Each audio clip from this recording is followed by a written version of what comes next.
Hello everybody, Chris Profi, Musically Obsessed. I'm going to join a contest today, and this is for Patrick over at the Vinyl Archivist. And if you have never checked his channel out, head on over and check him out. I was watching the video for this contest, and I guess he's been a part of the VC since like 2011, but he's only started making videos recently. But I'm glad he is making videos. He's just a great guy.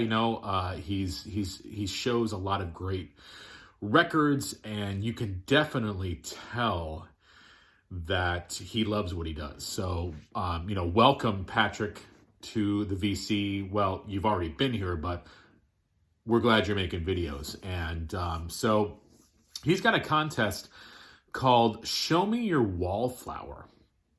And basically what a wallflower is in this sense is that it's a record that we love ourselves, but maybe it doesn't get a lot of love in the VC, or maybe it's one of those records that sort of stays on the shelf and nobody picks it up. I believe that he only wants us to pick one. I'm picking one. I mean, I could pick a few, but I'm going to pick one. So this won't be a very long video.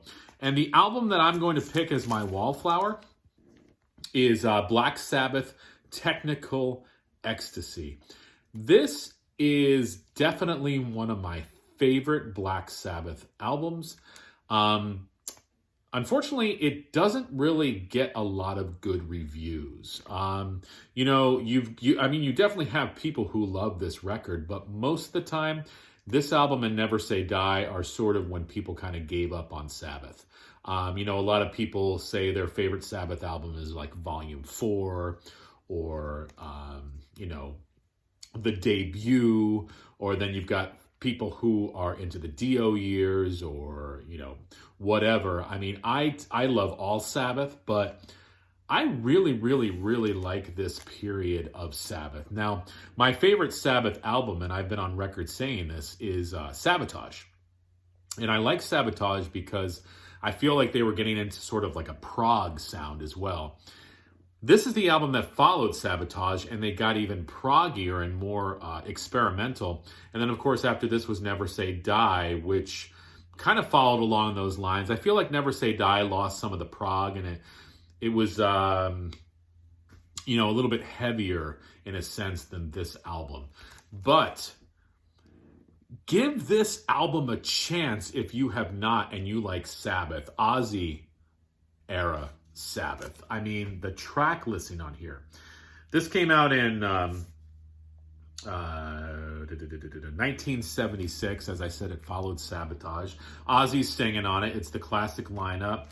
It opens up with Backstreet Kids, which is a heavy freaking song. You Won't Change Me is next. I love the guitar riff in that.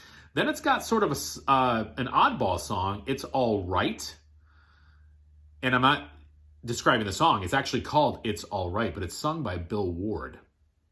And it's got sort of a Beatles flavor to it. And then side one ends with Gypsy, which is, an amazing song. The lyrics, are, you close your eyes and it just takes you on a journey. It's just an amazing song. Side two opens up with All Moving Parts Stand Still, which for me, that's the weakest song on this album. Not really into that tune too much. Then you've got Rock and Roll Doctor, which I think they still play live, or did play live.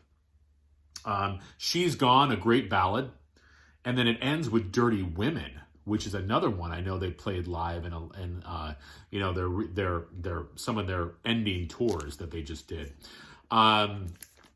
But, the track list on this album is amazing. The production is really good. As I said, it's proggier. Got a great cover. I mean, you can kind of tell what you're getting with this album just from that cover.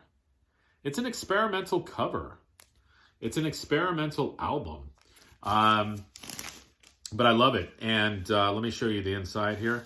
This is just on traditional black vinyl. This is an early pressing. I don't know if it's an original pressing, but this is a 70s pressing, I believe, of this album. And it's got in custom inner sleeve with lyrics. It's just a great album. I'm trying to find the words to describe it. Basically, if you like Ozzy-led Sabbath, and you like maybe metal with a little prog leanings, you'd probably dig this album a lot. And like I said, it gets crapped on, but it shouldn't. This is an underrated gem. And again, my favorite was Sabotage, but I love when they followed with this album. And I like Never Say Die as well. I think I did a video comparing Never Say Die to Technical Ecstasy. You should check that out as well. But listen, head on over to Patrick over at the Vinyl Archivist, and maybe some of you guys could show me your Wallflower. All right.